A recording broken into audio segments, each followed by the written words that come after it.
अस्सलाम वालेकुम नाज़रीन, आप देख रहे हैं प्रोग्राम खबर गर्म है। मैं हूं सोनिया अदनान और मेरे साथ मौजूद हैं एहतशामुल हक। नाज़रीन, पिछले कुछ अरसे से हम देख रहे थे कि मुल्क में एक हिजान किसी कैफियत जारी थी, चाहे कानूनी बहरान हो, सियासी बहरान हो। लेकिन आज कुछ सिल्वर लाइनिंग हमें नजर आई जब चीफ जस्टिस ऑफ पाकिस्तान की जानिब से सियासी जमातों को मुशावरत करने का एक और मौका दिया गया। इंतखाबात की तारीख पर इत्तफाक राय के लिए चीफ जस्टिस की सियासी जमातों को आज ही मुज़ाकरात करके जो रिपोर्ट है वो पेश करने का हुक्म दे दिया है। उन्होंने कहा है कि मुशावरत करके, मुज़ाकरात करके अदालत को आगाह किया जाए। तमाम के तमाम जो गवर्नमेंट की जमातें थी, चाहे पाकिस्तान तहरीक इंसाफ हो, चाहे पीपल्स पार्टी हो, चाहे मुस्लिम लीग नून हो, हमने देखा कि मुज़ाकरात का खैर मकदम किया गया। कमर ज़मान कायरा साहब की जानिब से भी कहा गया कि हम चाहते हैं कि हिजान की जो है वो ख़त्म हो सके। इसके साथ साथ दीगर जो मुस्लिम लीग नून के वहाँ पर रहनुमा मौजूद थे, ख्वाजा साद रफीक ने भी यही बात की। लेकिन अब से कुछ देर पहले JUI के सरबरा मौलाना फजलुर रहमान साहब ने बड़ी धुआंधार किस्म की प्रेस कॉन्फ्रेंस की। उन्होंने अदालत पर बड़ी तनकीद की।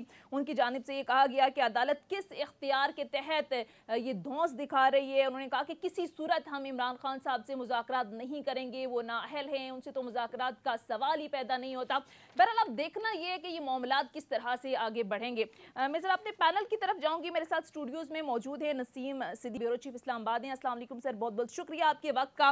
एहतशाम साहब, अब तमाम के तमाम सियासी जमातें तो ऑलमोस्ट मुत्तफिक नजर आ रही हैं मुज़ाकरात को लेकर। लेकिन मौलाना फजलुर रहमान की प्रेस कॉन्फ्रेंस आप देख लें, उन्होंने तो सीधा सीधा धमकियां दी। उन्होंने कहा किसी सूरत मुज़ाकरात करेंगे नहीं। और शेख रशीद साहब ये कह रहे हैं कि मौलाना फजलुर रहमान के पीछे नवाज शरीफ है। ऐसे माहौल में सर मुज़ाकरात आपको लगता है कामयाब होंगे? देखिए, रियलिटी की बात कुछ और होती है, ऑप्टिक्स कुछ और होते हैं। अभी सुप्रीम कोर्ट का ये कहना है कि जी सुप्रीम कोर्ट अपने 14 मई के फैसले से पीछे नहीं हटेगी। बिल्कुल, हाँ। बड़ा वाज़े तौर पे चीफ जस्टिस ने कह दिया। तो मेरा ख्याल है ये सब क्वार्टर्स को ये मेरा ख्याल है लाउड एंड क्लियर पता चल गया है कि जी supreme court mean business.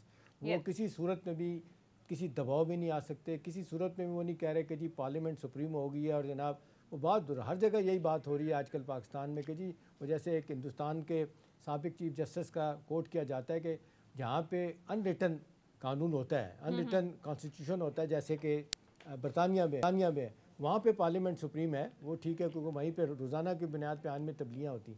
Pakistan, Hindustan, America और बहुत सारे ममालिक जहाँ पे बाकायदा आइन जो है लिखा हुआ है उस पर इस तरह नहीं हो सकता। वहाँ पे डिफाइंड है हर चीज़ का, जिसको कहते हैं कदगनें लगाई गई हैं कि किसकी कितनी अथॉरिटी है। सोनिया, अब सवाल ये है कि पिछले 2-3 दिनों में जब डेवलपमेंट देख रहे हैं और कल और आज की, उसके बाद से बैकफुट पे नज़र आती है PDM की जमातें, जहाँ पे PTI ने भी कह दिया कि जी हम एक वक्त में इलेक्शन के लिए हम भी चाहते हैं हो जाएं। वो अपने मौक़िफ़ से थोड़ा सा हटे कि नहीं जी हर सूरत में ही अपना 14 मई को इलेक्शन पंजाब में ही होने चाहिए, क्योंकि इस बहुत सारी कबातें हैं। मुझे भी ज़ाती तौर पे बहुत सारी कबातें लगती हैं इसमें। लेकिन बात है जब आइन और कानून की बात हो तो कोई नहीं कह सकता कि जी आप 90 दिन से बियॉन्ड जा सकते हैं, अनलेस सियासी जमातें बैठ के कोई फैसला करें।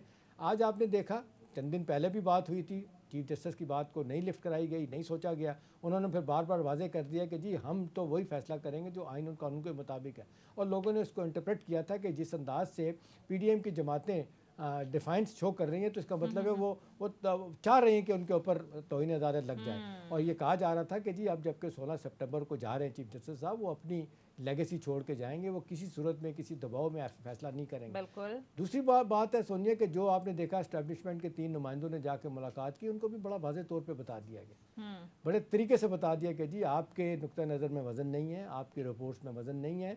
ये मत कहें कि जी इलेक्शन के लिए हम सिक्योरिटी नहीं दे सकते, और ये कि सिक्योरिटी 97 से सिक्योरिटी ख़राब है। 2002 का इलेक्शन, 2008 का इलेक्शन, 2013 का, उसके बाद 2018 का इलेक्शन हुए, इसी दहशत गर्दी में हुए, कुछ नहीं हुआ। सवाल ये कि सब कुछ होने के बावजूद 3 ट्रिलियन के बजट पे पड़ा हुआ हुकूमत के पास, 21 बिलियन नहीं है उनके पास। और फिर देखा जिस अंदाज से आपने जो बिल इन्होंने पेश किया, अटॉर्नी जनरल का जो बुरा फंस गए थे कि मनी बिल और सप्लीमेंट्री ग्रांट्स हुकूमत की होती हैं, अगर ये नामंजूर है इसका मतलब है कि आप मेजोरिटी खत्म होगी आप। तो मुझे लगता है सोनिया सारे इस शदीद दबाव में तय पहले भाई दी देखें, कहते हैं मानते नहीं, जो फैसला कर लेंगे आप हम नहीं मानेंगे। अब जिस तरीके से जाके वहाँ खड़े हो गए सारी जमातें सवाई फजल मान के, वो कहते हैं जी ठीक है आप हमें मौका दें, वो कहते हैं मौका देने के लिए तैयार हैं। अब देखते हैं कि अब थोड़ी देर के बाद क्या फैसला आता है। कि अदालत आज कहा है कि ये मीडिया पर जो बात करते हैं वो असल में वो बात नहीं होती। उस पर चीफ जस्टिस ने कहा कि सोशल मीडिया का बड़ा किरदार है। तो ये शायद मीडिया पर आकर जो बयानात देते हैं वो आज उन्होंने खुद एडमिट कर लिया कि वो असल में कुछ और होता है। बहरहाल नसीम सिद्दीकी साहब बड़ा कैटेगोरिकली अदालत ने मौका दिया है। उन्होंने कहा कि मुज़ाकरात कर लें, वरना हम खालिस्तान आइन और कानून के तहत फैसला करेंगे, यानी 14 मई का फैसला किसी सूरत वापस नहीं लेंगे। मौलाना फजलुर रहमान साहब की तो प्रेस कॉन्फ्रेंस आपने सुनी होगी, और गुज़िश्ता दिनों भी वज़ीर आज़म की ज़ेर सदारत जब इत्तेहादियों का इजलास हुआ तो उसके अंदर से खबरें ये आई कि तमाम की तमाम सियासी जमातें एक तरफ थी, बिलावल भुट्टो इसरार कर रहे थे मुज़ाकरात पर, लेकिन फजलुर रहमान साहब ही कहते, वो कहते किसी सूरत होंगे नहीं। अब क्या होगा, मना लेंगे ये मौलाना फजलुर रहमान साहब को? ये एक तरफ अदालती फैसला है, क्या देख रहे हैं आगे सूरत हाल? सबसे पहले तो मौलाना साहब पार्लियामेंट का बड़ा जिक्र कर रहे हैं, हाँ। जबकि वो खुद पार्लियामेंट का मेंबर ही नहीं है। बात ये सोनिया, देखिए बिल्कुल शाम साहब ने जैसे कहा, ये जो सियासतदान होते हैं ये मुर्द इल्ज़ाम इनको ठहराया जा सकता है, क्योंकि जब इनकी आपस की लड़ाइयाँ होती हैं, आप बहुत पीछे हम नहीं जाते तारीख में, हम 90s का दौर ले लेते हैं।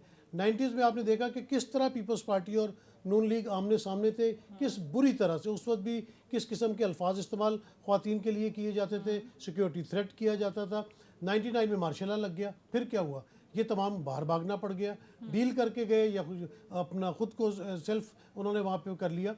वहाँ पे फिर बैठ के चार्टर ऑफ डेमोक्रेसी करते हैं, ठीक है। फिर वहाँ पे APC होती है जिसमें मौलाना फजलुर रहमान भी मौजूद थे, यानी कि फिर मुल्क से बाहर जाके इनको सारी बातें याद आती है। हाँ 2007 बिल्कुल, मैं आई वॉज देयर। तो बात यह है कि इनको खुद को बैठना चाहिए। और सबसे मुझे बात समझ नहीं आ रही, जब मार्शल लॉ लगता है, कोई और बात होती है, तो ये सब मिलकर शोर बचाते हैं कि आइन पे अमल किया जाए, आइन की रूगर्दानी नहीं होनी चाहिए, फलाने आइन तोड़ा उसको आर्टिकल 6 लगा दो। जब तहरीक अदम एतमाद आई लास्ट ईयर अप्रैल में, उस वक्त भी यही शोर मचाया जा रहा था कि आइन के मुताबिक 14 दिन के अंदर वोटिंग होनी चाहिए, कोई आए बाएँ शाई नहीं। डिप्टी स्पीकर कासिम सूरी साहब की रूलिंग को रद्द किया गया। इसी चीफ जस्टिस ने, इन्हीं का बेंच था, यही सुप्रीम कोर्ट था। सब बहुत अच्छे लग रहे थे। उस वक्त भी उन्होंने शहबाज शरीफ साहब को बुलाया, बड़े मुअद्दब होके उनके सामने खड़े हुए, बिलावल भुट्टो जरदारी साहब को, उन्होंने सबको सुना और सुमोटो पर भी एतराज नहीं था। और उन्होंने आइन के मुताबिक फैसला किया कि नहीं, आइन में 14 दिन है, आपको करना पड़ेगा। उन्होंने वो वोटिंग कराई, आपकी हुकूमत मार्ज़े वजूद में आई। अब भी बात यह कि जब 2 असेंबलियाँ तहलील हो गई हैं, आइन के अंदर है 90 दिन, उसके अंदर उसके बाद कुछ नहीं लिखा। इसका मतलब है कि बस 90 दिन है, ना आप दाएं सोच सकते हैं ना बाएं सोच सकते हैं। चीफ जस्टिस ने, उनके बेंच ने फैसला किया। अब ये इलेक्शन से फरार क्यों भाग रहे हैं, इलेक्शन क्यों नहीं करवाना चाहते? असल में तो यही सवाल है ना। अगर आपकी पॉपुलैरिटी नहीं भी है भाई, आपको 90 दिन मिलेंगे, निगरान हुकूमत आ जाएगी, आप आवाम में जाएं, जाके अपनी कैंपेन करें। क्या दिखाएंगे वैसे आवाम को? ये 6-7 महीने इन्होंने सिर्फ पॉलिटिकल विक्टिमाइजेशन के अलावा कुछ किया तो है नहीं। और दूसरा नसीम, एक और एलिमेंट भी आप देख लें ना, आज जो लोग कहते हैं कि जी इस्टेब्लिशमेंट का रोल कतई तौर पे ख़त्म हो गया, वो कहते हैं अपने तौर पे पॉलिटिकल हैं, गैर सियासी हो गए। लेकिन आपने देखा कि जो तमाशा कल आज़ाद कश्मीर में लगा, आपने देखा कि जिस अंदाज से तनवीर इलियास साहब जो प्राइम मिनिस्टर थे, उनकी छुट्टी हुई तो उन्हें अदालत में लोगों ने कहा कि जी अब ये रेप्लिका यहाँ पे भी होगा, और शहबाज शरीफ साहब को भी बताया गया। अच्छा हम भाई एक सेकंड सुने ना, उसके बाद आप देख लें क्या हुआ। एक दिन के अंदर अंदर एस्टैब्लिशमेंट का रोल मुझे तो लगता हुआ कि सोनिया 52 में से 48 लोगों ने उसके बिला मुकाबला चौधरी अनवारुल हक को बना दिया। और चौधरी अनवारुल साहब कहते हैं जी मुझे तो PDM की जमातों ने जिताया। तो उनके लिए तो ब्लेसिंग इन डिस्गाइज हो गया, PDM के लिए ना तराना इसका तनवीर इलियास का जाना। मैं सिर्फ ये कहना चाह रहा हूँ नसीम, के बावजूद इस बात के कि एस्टैब्लिशमेंट ठीक है, शायद सही कह रहे हो कि हम एपॉलिटिकल हैं, लेकिन उनका रोल अपनी जगह पे है। और ये PDM की जमातें आज भी एस्टैब्लिशमेंट के कंधे इस्तेमाल कर रही हैं। और जिस अंदाज से आप देखें नवाज शरीफ साहब पे इल्ज़ाम लगता है, बार बार लगता है कि जी वो जो पहले गालियाँ देते थे, सख्त अल्फाज इस्तेमाल करते थे, अब जनरल फैज़ के अलावा वो भी, मरीम बीबी भी किसी जर्नैल को साहब बाजा साहब के बारे में एक बात नहीं सुनेंगे। तो कहने वाले तो लोग कहते हैं कि ये भी सब कुछ एक जिसको कहते हैं स्क्रिप्ट का हिस्सा है, देखते चले जाएँ। फजल रहमान साहब भी अपने एक तरफ हो गए। और आप सही कह रहे हैं कि उनके साहबजादे तो पार्लियामेंट में हैं, वो उनकी तो आप बात आपने बिल्कुल ठीक की, बड़ी अच्छी पॉइंट आउट किया। मैं यहाँ पे 2 मिसालें दूंगा। देखिए जिस तरह ये बरतानवी पार्लियामेंट या बाहर का बहुत जिक्र होता है, कंजर्वेटिव की हुकूमत है इस वक्त बरतानिया में। आपने देखा कि उनकी अक्सरियत वहाँ पे हमेशा ये होता है कि जब भी इलेक्शन होता है, जो जिसके पास ज़्यादा सीटें होती हैं, हालांकि दूसरी पार्टी के पास अगर 4 सीटें कम है, लेकिन अगर वो इत्तेहादियों को या आज़ाद को मिला के हुकूमत बना सकता हो, लेकिन 4 हुकूमतें एक साल में बदल गई। हाँ, वही मैं बता रहा हूँ ना कि वहाँ पे मलका पहले बुलाया करती थी, अब बादशाह बुलाएंगे। जिसके पास अक्सरियत होती है हुकूमत वही बनाता है। 4 दफ़ा वहाँ पे आप देखें वज़ीर-ए-आज़म चेंज हो चुका है, लेकिन कभी अपोजिशन ने ख़रीदो फरोख्त की कोशिश नहीं की। जो कुछ मुज़फ़्फ़राबाद में हुआ है या आज़ाद कश्मीर में, वो देख लें टोटली हॉर्स ट्रेडिंग है कि आपका स्पीकर बना देंगे, आपका सीनियर वज़ीर बना देंगे। तो ये किस सियासत की बात करते हैं, किस आइन और जमहूरियत की बात करते हैं। और यहाँ पे भी देख लें श्याम भाई, मैं आपको एक बात बता दूँ, जब मैं असेंबली पार्लियामेंट की ये बालादस्ती की बात करते हैं, कल मैं घूमते घूमते चला गया पार्लियामेंट हाउस, जाके प्रेस गैलरी में बैठा हूँ, कोई जर्नलिस्ट नहीं बैठा था, इसलिए कि उनका इंटरेस्ट नहीं था। उन्हें पता कि असेंबली के अंदर कोई कार्रवाई नहीं हो रही, कोई खबर ही नहीं है। और पार्लियामेंट के अंदर कोई 22 से 24 लोग बैठे हुए थे। जावेद लतीफ़ साहब तकरीर कर रहे थे, जावेद अपना राजा परवेज़ अशरफ साहब ऊँग रहे थे, और कुछ ख़वातीन घुसगपियों में डिसफंक्शनल पार्लियामेंट, डिसफंक्शनल, जहाँ पे अपोजिशन ही नहीं है। दुनिया इसका मजाक उड़ा रही है। तो ये किस पार्लियामेंट की बात कर रहे हैं? ये सिर्फ इक़्तिदार के लिए अंदर है। अभी देखिएगा पीडीएम में फूट पड़नी शुरू हो गई है। अभी जरदारी साहब कुछ कह रहे हैं, एनपी वाले कुछ कह रहे हैं, मौलाना की अपना स्टांस है, नवाज शरीफ साहब वहाँ से अलग इंस्ट्रक्शंस दे रहे हैं। तो बात ये है कि इनके बीच में झगड़ा तो होना ही होगा। झगड़ा तो अब ऑलमोस्ट नजर आ ही रहा है, खासकर ये हालिया मुज़ाकरात के मामले पर ही देख लें। लेकिन एहतशाम साहब, अब मौलाना फजलुर रहमान साहब मान नहीं रहे, अदालत भी कह रही है कि हम आईनो कानून के मुताबिक फैसला करेंगे, अगर ये सियासतदान मिलकर नहीं बैठते। आपको लगता है कायल कर लेंगे मौलाना को? देखिए, इसके लिए तो आपने देखा कि कल बिलावल भुट्टो भी गए हुए थे, सुना है कि जी राब्ते मेरा ख्याल है जरदारी साहब के भी हुए हैं, और ये भी कहा जा रहा है कि जी मौलाना का मुसलसल राब्ता नवाज शरीफ साहब से भी है। ये डिफाइंस अकेले शो करना, जबकि सबको पता है कि असल गेम 2 बड़ी पार्टियां हैं, पीपल्स पार्टी पीडीएम है, ये 13 पार्टियां तो ऐसे ही हैं, 14वीं पार्टी मुबैना तौर पर इलेक्शन कमीशन भी है। फजल रहमान साहब ठीक है, वो अब इस वक्त पोजीशन ऑफ स्ट्रेंथ से बात करना चाहते हैं। अकेले आपको भी लगता है? देखिए सोनिया, अभी आपने देखा कि जिस अंदाज से उनका धरना खत्म हुआ था, लोगों की तरफ उन्होंने इशारे किए थे कि मुझे किसी ने कहा था, और खबरें आई थी कि जी शायद चौधरी शुजात ने किसी के ब्याह पे उनको गारंटी की थी। अब तो ओपनली कह रहे हैं कि जी जनरल बाजवा जी मैंने कहा था कि इमरान को हटा देंगे।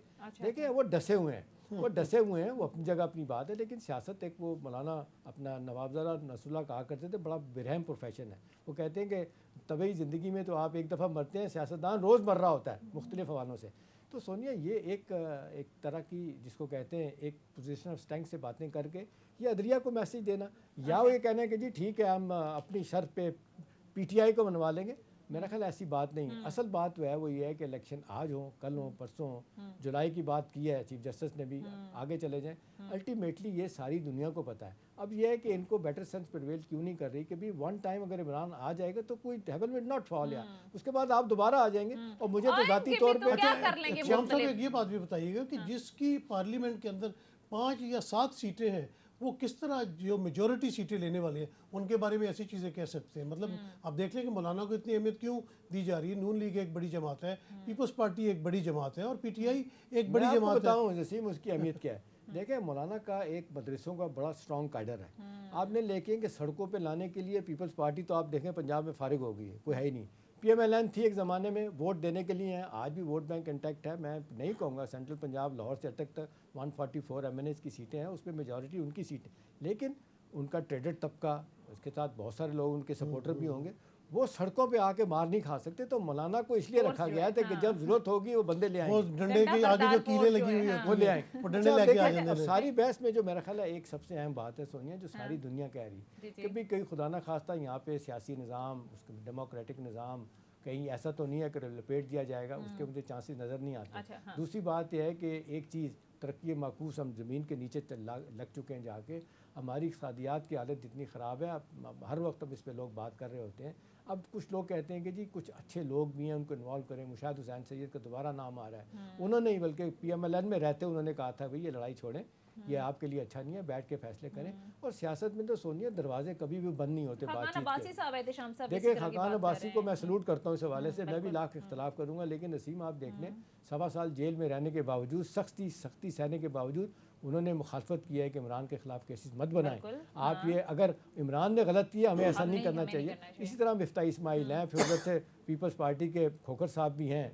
आज तो बिलावल भुट्टो जरदारी की चीफ जस्टिस ने तारीफ़ की है कि उन्होंने एक अच्छा इनिशिएटिव लिया है। और हमेशा जरदारी साहब को भी जिस तरह कहा जाता है कि बड़े कूल माइंडेड है, और सियासत होनी भी इसी तरह चाहिए। इमरान खान साहब को भी लचक थोड़ी सी दिखानी चाहिए, क्योंकि जब सियासतदान है, अगर वो करप्ट है, कोई भी मामला है तो वो कोर्ट में मामला चलने चाहिए, उनकी कोर्ट को फैसला करना चाहिए। उनकी पॉलिटिकल इनसिक्योरिटीज़ जो है ना, जिस वक्त आपने देखा इमरान ने फिर कहा है कि मैं जो ही फारूक होऊंगा तो मैं सिंध में आऊँगा। उन्होंने कहा कि सिंध तुम्हारे पास नहीं रहेगा। बाय द वे वैसे सिंध में अभी लेटेस्ट आपने बल्दियाती इलेक्शन देखा, फिर स्वीप किया पीपल्स पार्टी ने, तो मुझे लगता है कि वहाँ पे भुट्टो अभी भी जिंदा है, इतनी आसानी के साथ वहाँ पे आप पीटीआई अपना इनरोड भी बना सकेगी। लेकिन बहरहाल जरदारी साहब को ये थ्रेट तो लग रहा है कि किसी वक्त भी आएंगे, मेरे लिए मुश्किलात पैदा करेंगे।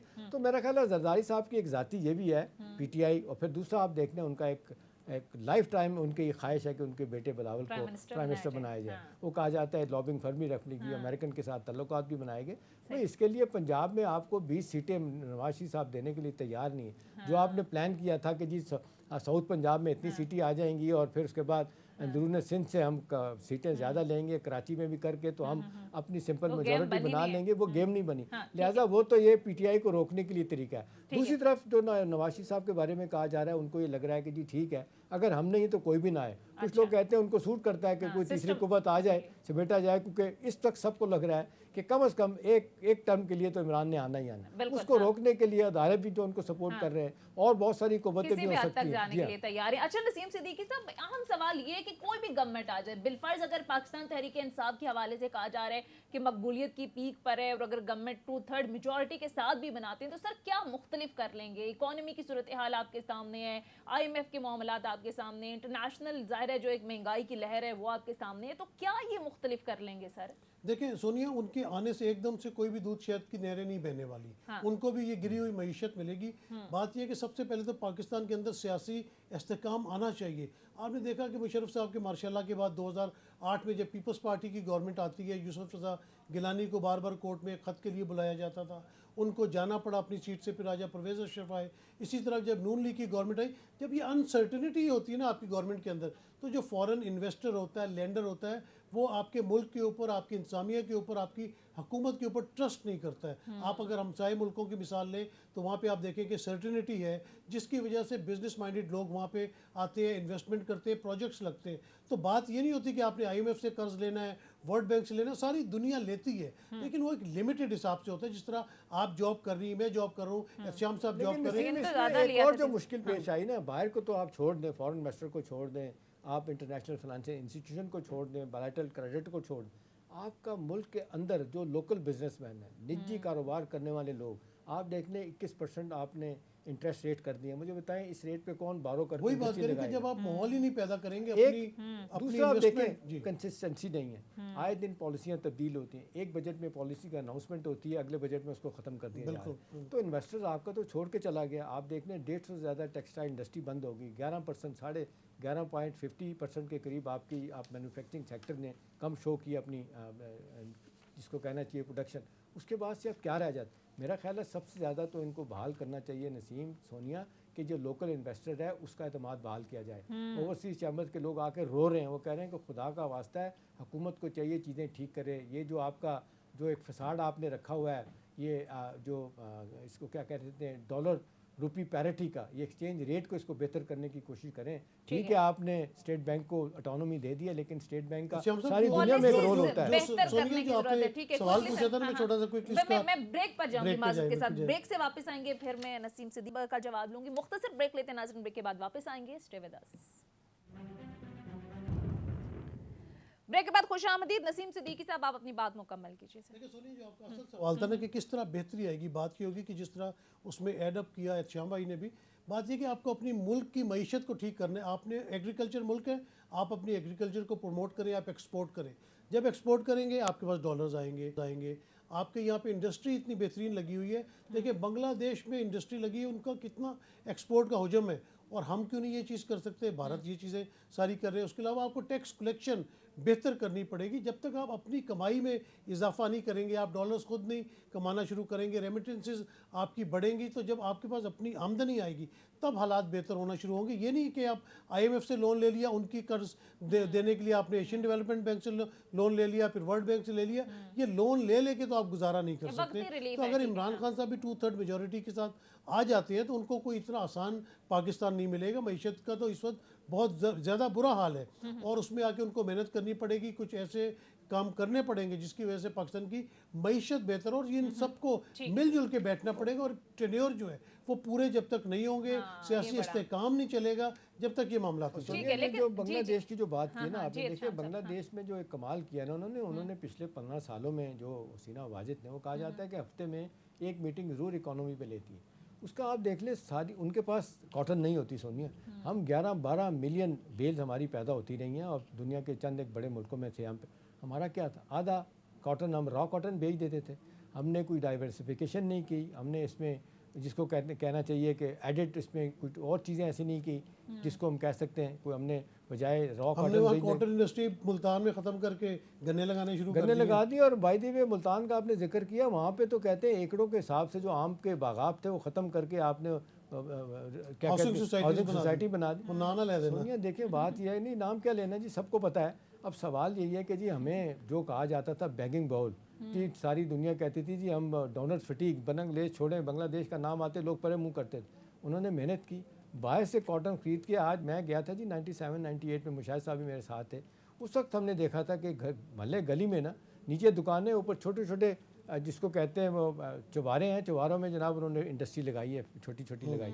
और उन्हें आप देख लें, आप बाहर के मुल्कों में इंग्लैंड अमेरिका जाएँ, 80% उनके मॉल में जो आपको माल मिलेगा बांग्लादेश का।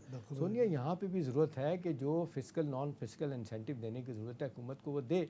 और ये खाम खा के हमारे डायरेक्ट टैक्सेस जो है लगने चाहिए 3, वही हों। इनडायरेक्ट टैक्सेस 70% से ज़्यादा हमारे हैं। लोगों को आप खाना पीना जाते हैं उस पर भी टैक्स लगता है, कोई चीज़ है माचिस की डिबिया पे भी टैक्स है। हाँ। तो मेरा ख्याल है हमें ओवरऑल अपने सिस्टम को रिफॉर्म करना है। और फिर जो अभी आप नसीम बात कर रहे थे, अभी देखते सबसे बड़ी बात होती है सोनिया कि आपका FBR का पोटेंशियल। आज भी लोग कहते हैं कि जी 1500 से 1800 अरब रुपये आप कमा सकते हैं। वो 7.5 ट्रिलियन मुश्किल से रखा आपने रेवेन्यू का हदफ, वो भी आपने देखा पहले 2 समाइयों में क्या हुआ कि शॉर्टफॉल 500 से 600 बिलियन रुपीस का हो गया। तो ये सारी चीज़ें डिमांड कर रही हैं कि एक होम ग्रोन पॉलिसी हो, कंसिस्टेंसी हो, अपने लोगों को बुला के उन पर एतमाद किया जाए, लोकल इन्वेस्टर पर एतमाद किया जाए। अब यह कि इंडस्ट्री आज भी हम देख लें, 1 विंडो ऑपरेशन हम 50 सालों से सुनने, बोर्ड ऑफ इन्वेस्टमेंट बनी है। और 1-2 बड़े अच्छे नसीम लोग आए जिन्होंने बड़ी कोशिश की, वो आकर रोते थे, कहते थे मैं लेके आता था इन्वेस्टर बाहर से, मुख्तलिफ अदारों में लेके जाता था, सब अदारे वालों कहते थे हमें क्या देंगे, हमें क्या देंगे, और बाकी इन्वेस्टर हमारे भाग जाते थे। अब ये फिजा को जब तक दूर नहीं करेंगे, रिवॉर्ड एंड पनिशमेंट सोनिया नहीं होगा, लोग नहीं ठीक होंगे। ये आदत बुरी पड़ गई हमारे। लोग देखें ना टैक्स का निज़ाम कैसे, लीकेजेस हैं, फिर आप देखें करप्शन की इंतहा है। फिर ये कहा जाता है कि जी हमारे 3 ही सेक्टर हैं जो कमाई कर रहे होते हैं। वो कहते हैं कि हमारा टैक्स पेयर का निज़ाम 80% के करीब फ़ायदा देता है बिजनेसमैन को, 10% फ़ायदा देता है जो टैक्स कलेक्शन की अथॉरिटी है, और 5% जो है ना वो टैक्स के नुमाइंदे जो आगे वकला हज़रात है उनको फ़ायदा पहुँचा रहे होते हैं। प्रोसेस में क्या है, आप और मैं मारे जाते हैं। तो ये सारी सिचुएशन है। अब देखना चाहिए कि नई हुकूमत क्या करेगी। इमरान खान साहब भी आ गए फौरी तौर पे, तो मैं तो रोज़ ये कहता हूँ कि जब तक ये सब कुछ है नसीम, अपनी कोई इकोनॉमिक टीम बना लें और आप गलतियों से भी सीखें, टीम अपनी बनाएं, और फिर अभी से प्लान करेंगे जी आपने इकोनॉमी को बेहतर करना है, रेमिटेंस कैसे ठीक करनी है, एक्सपोर्ट कैसे बढ़ानी है, बजट का सारा पिछले 5 डिकेड से 6% चल रहा है, उसको कैसे कम करना है। भाई इस साल तो मनफी में चला जाएगा। श्याम साहब ने बड़ी अच्छी बात की। बरतानिया में क्या होता है, जो अपोजिशन में जमात होती है वो अपनी शेडो कैबिनेट बनाती है, बाकायदा उनका शेडो कैबिनेट का मिनिस्टर होता है, फॉर फाइनेंस है, फॉर ट्रांसपोर्ट है, फॉर इंटीरियर है, और वो सजेशंस देते हैं। इस तरह बिल्कुल यहाँ पे इनको प्लान करना चाहिए। जिस तरह बात हो रही थी, PDM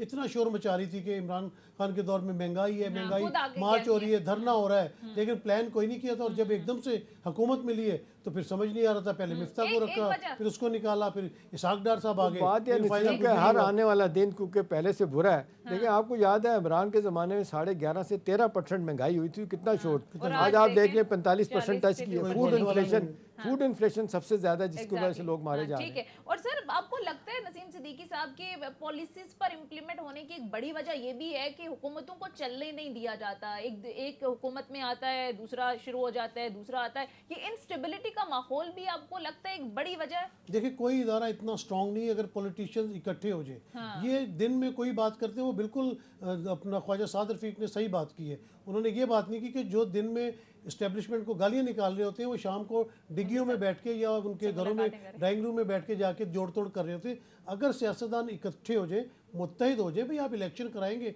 आपकी बारी आती रहेगी। अब आप जिस तरह ज़िया-उल-हक का मार्शल लॉ ले लें, 11 साल पॉलिटिशियंस के ज़ाया हुए, 9 साल के करीब मुशर्रफ साहब रहे, आपके 20 साल ज़ाया हुए। अगर आप सब मिल के चलते तो 5-5 साल के बाद आप अपनी बारियां ले सकते थे, मुल्क की इस्तेकाम भी आता। नसीम आपको याद है कितनी मेहनत से 2007 में चार्टर ऑफ डेमोक्रेसी किया, उस तक बेनज़ीर साहबा मरूमा ने और नवाज शरीफ साहब ने कहा जी नथिंग डूइंग।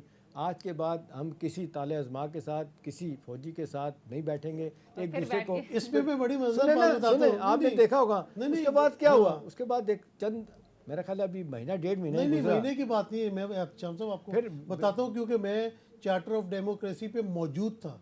जब नवाज शरीफ और बेनज़ीर साइन कर रहे थे, मैं कुर्सियों के पीछे खड़ा हुआ था। वहाँ पे साइन करते हैं कि इस्टेब्लिशमेंट से, फौज से, मुशर्रफ से कोई रब्ता नहीं करेगा। साइन होके बाहर निकलते हैं, शहबाज शरीफ ब्रिगेडियर न्यास को मिलने चला जाता है एजवेर रोड पे, बेनज़ीर फ्लाइट पकड़ के दुबई आ जाती है मुशर्रफ से मिलने के लिए। तो बात ये कि ये सारा कसूर जो है। अच्छा, एक और बड़ी इंपॉर्टेंट बात है, देखें आप इदारों को पॉलिटिसाइज ना करें। आपने इदारों को पॉलिटिसाइज किया, आप अपनी मर्जी के लोग इलेक्शन कमीशन में लगाते हैं, आप मर्जी के लोग आप नैब में लगाते हैं। तो जब आप मर्जी के लोग बनाएंगे तो वो इदारे जब काम नहीं करेंगे तो फिर वहाँ पे आप देखें, आपने सुप्रीम कोर्ट के अंदर फूट डाल दी कि ये पीटीआई के जज हैं, वो नून लीग के जज हैं। अपना आदमी कल्चर से बाहर नहीं निकल। हाँ बिल्कुल। तो ये देखेंगे जो भी आप बात कर रहे हैं ना, उसके बाद क्या हुआ था, ये हुआ। फिर आपने देखा पीपल्स पार्टी की हुकूमत मरूमा की बन गई। उसके बाद आपने चंद दिनों में 11 मुलाकातें, बार बार बात आती है नसीम के चौधरी निसार अली ख़ान और शहबाज शरीफ साहब ने जनरल कियानी से, वो आर्मी चीफ थे, मुलाकातें की किस तरीके से बेनज़ीर साहबा की हुकूमत की छुट्टी कराई जाए। उसके बाद जब छुट्टी होगी तो बेनज़ीर साहबा मरूमा रिकॉर्ड पे हैं, कितने सख्त उनके अल्फाज हैं कि ये PML ने हमारे साथ क्या किया। तो बात आप सही कर रहे हैं, ये सियासतदानों की कमजोरियों से कोई तीसरा फरीक फ़ायदा उठाता है। ये फैसले करें कि हमने क्या करना है। अच्छा, एक सेकंड अगर मिल जाए। श्याम भाई ने इतनी अच्छी बात की है। श्याम साहब देखें कि अगर पिछले साल अदम एतमाद ना आता, आज डिफरेंट सिचुएशन होती, PDM पॉपुलर होती, इमरान खान को इलेक्शन में जाना पड़ता। तो ये सियासतदान खुद करते हैं इस किस्म के मामला, और इन्होंने कोई सबक नहीं सीखा। वही काम उन्होंने कल मुजफ्फराबाद, आजाद कश्मीर में दोबारा रिपीट किया। अब वैसे इदराक हो गया होगा ना किसी हद तक, जो नवाज शरीफ साहब तो उस वक्त मना कर रहे थे कि हुकूमत नहीं लेनी चाहिए, अब इदराक हो गया। इदराक की बात तो बहुत बड़ी मिसाल आपके सामने हालिया दिनों में, एक साल के अंदर कितनी तब्दीलियां आई। आपको याद नहीं, गुजरावाला से शुरू हुआ था नवाज शरीफ साहब का सफर, नाम लेके बाजवा फैज के खिलाफ तकरीरें की थी, और मुसलसल उसके बाद आपने देखा उन्हीं से डीलिंग की, उसके बाद डील की उन्होंने। डील करने के बाद क्या हुआ, अब तो ये खबरें नहीं रही कि कौन थे। बाजवा साहब के ससुर जो है मेजर जनरल एजाज, उनकी मुलाकातें किन के साथ लंदन में हुई थी, क्या क्या चीज़ें तय की गई थी। और फिर वो सारा कुछ होने के बाद आज नवाज शरीफ साहब किसी के बारे में कोई क्रिटिसाइज नहीं कर रहे। आज जिस अदारों को वो क्रिटिसाइज कर रहे थे, आज उनको उनकी भरपूर सपोर्ट से वो काम चला रहे हैं। तो देखें, बात यही है कि आज वहाँ पे जो जाके तब सुप्रीम कोर्ट पे इन्होंने जिस तरह की गुफ्तगू की है, काश ये आपस में बैठ के कोई गिव एंड टेक कर लें, एक दूसरे को टॉलरेट करें, पॉलिटिकल स्पेस दें, और ये जाती दुश्मनी मत बनने सियासत को। तो मेरा ख्याल है बहुत कुछ हो सकता है। और प्रोसेस में सोनिया, जो मुल्क का, आपका, मेरा जो नुकसान हो रहा है, इनको क्यों ये अदराक नहीं है। ये क्यों ये कहते हैं कि इमरान रहेगा या हम रहेंगे। नाना सनाउल्लाह ने जब ये बात कही थी, उससे मामला कितने खराब हुए। जाती दुश्मनी को अच्छा, इनको अदराक नहीं, इनको शौक है 100 जूते 100 प्याज खाने का। ठीक है, इसी पॉइंट पर ब्रेक लेते हैं नाज़रीन, ब्रेक के बाद वापस आएंगे।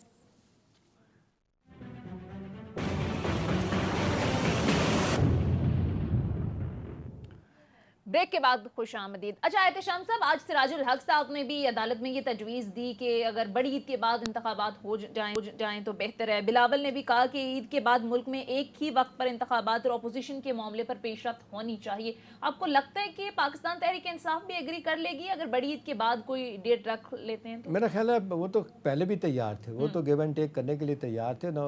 बजाय इसके वो कहेंगे जी तो हमें तो अब अक्टूबर में इलेक्शन नहीं नजर आते, तो अगर ये सितंबर में, जुलाई में, किसी वक्त जैसे चीफ जस्टिस ने जुलाई की बात की है, और ये अगर कर लेते हैं तो बहुत बड़ी बात होगी। असल मसला सोनिया वही है। वैसे आपको लगता है मुझे ख्याल PTI के लिए मुश्किल नहीं, PTI को तो विन विन सिचुएशन नजर आ रही है। उधर PDM का मसला है, उनके तो बड़े सीरियस तहफ़्फ़ुज़ात हैं कि किस बात पे कि इलेक्शन होगा, हम नहीं जीत पाएंगे। राना सनाउल्लाह ने बयान दिया कि इलेक्शन की तारीख 14 जून भी हो सकती है और 14 अक्टूबर भी हो सकती है। देखिए 14 जून भी हो जाए तो मुझे बताएं कि 14 मई और 14 जून में कितना फ़र्क है, एक महीने का फ़र्क है। लेकिन ये है कि ये अपनी अपनी जिसको कहते हैं ना क्लैश ऑफ ईगोज़ है, क्लैश ऑफ इंस्टीट्यूशन तो आप देख रही हैं, ये ईगोज़ ने मार दी। हर बंदा नसीम अपनी अपनी अना का गुलाम बन के बैठ गया है। ये काश ये सोचने से क्या फ़र्क पड़ेगा, 5 साल के लिए आएगा, मेरा नहीं ख्याल।